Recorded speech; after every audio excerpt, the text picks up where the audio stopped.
Hello, je suis Patrick Roufroy et vous êtes sur Planète aussi, le podcast qui vous aide à mieux comprendre et apprécier les bergers australiens et les bergers américains miniatures. Nouvelle saison avec des épisodes plus courts et encore plus fun. Bienvenue dans la saison 2 chaque semaine pour vous faire découvrir les méthodes d'éducation positive et bienveillante qui vont avec l'intelligence hors norme de nos deux races préférées, le BAM et l'Aussie. N'oubliez pas de vous abonner au podcast pour être notifié de la sortie des prochains épisodes. Et n'oubliez pas de mettre un avis sur Apple Store. Et on commence tout de suite. La boîte remplie de clous, comment s'en servir ? Voilà une nouvelle méthode qu'on voit apparaître sur les réseaux sociaux et qui est censée régler tous les problèmes que vous pourriez avoir, que ce soit d'obéissance, de rappel ou autre. L'idée est la suivante. J'ai une boîte de clous, je la secoue, ça fait peur au chien, et donc, normalement, il doit cesser son comportement.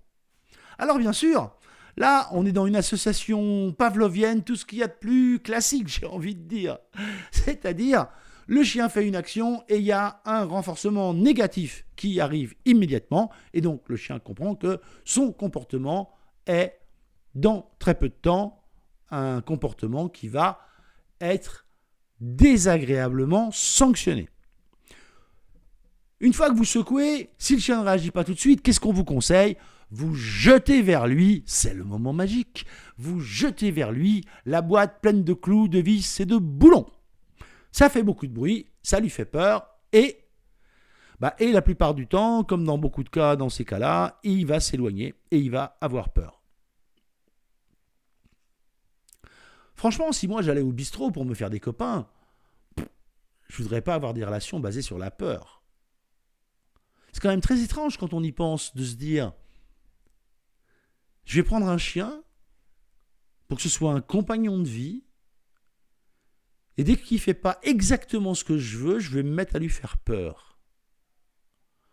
C'est étrange cette idée. Est-ce que c'est vraiment les relations que je veux avoir avec mon chien ? Quel que soit le comportement du chien, il y a toujours une raison.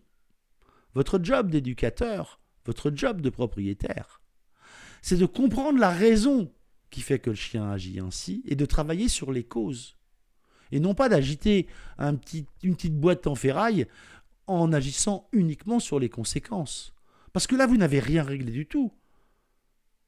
Parce que là, le jour où vous n'avez pas votre boîte magique, vous êtes comme une pomme, hein. Le chien, il va faire ce qu'il veut.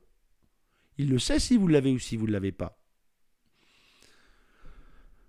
Vous devez travailler en amont. Vous ne pouvez pas sous-traiter à une boîte magique le travail d'éducation qui doit être quotidien ou 3 ou 4 fois par semaine. Vous ne pouvez pas le sous-traiter, ça. Ça ne marche pas. C'est votre boulot d'éduquer votre chien à avoir le comportement que vous voulez, que vous désirez. Et ce comportement, c'est vous qui allez le créer, le façonner au fur et à mesure des expériences qu'aura le chien. Vous ne pouvez pas penser que c'est uniquement sur la peur qu'il va apprendre. Est-ce que vous aimeriez apprendre sur la base de la peur ? C'était la méthode à l'anglaise, avec les cannes et les fessées, tac, tac, tac. Aujourd'hui, que ce soit pour les humains, les animaux, on essaye au contraire de travailler sur la motivation plutôt que sur la punition. On essaie de travailler sur la carotte plutôt que sur le bâton.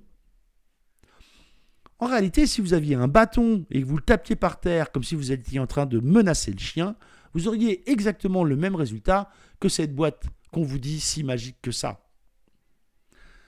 Si vous voulez apprendre des choses à votre chien, il y a plein de méthodes.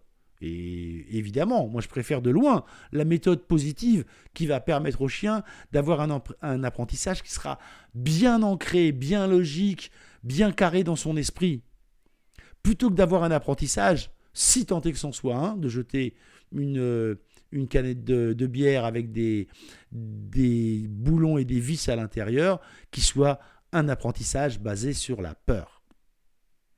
Donc attention encore une fois à tous ces outils dont on vous vante les mérites et qui sont certainement en train de casser la relation que vous avez ou vous pourriez avoir avec votre chien. Et c'est jamais une bonne nouvelle de braquer le caractère d'un BAM ou d'un OSI. Voilà, à très vite. Merci d'avoir écouté ce podcast ou ce vlog. Si vous le regardez sur YouTube, n'oubliez pas de mettre un j'aime juste là. N'oubliez pas, si vous êtes sur le podcast, d'aller mettre un avis 5 étoiles sur le Apple Store. Enfin, n'hésitez pas à partager, n'hésitez pas à mettre des commentaires partout où vous le souhaitez et vous abonner soit au podcast, soit à la chaîne YouTube. Je vous remercie 1000 fois, ça aide beaucoup à faire connaître mes émissions, le podcast et le vlog. Merci, à très vite sur Planète aussi.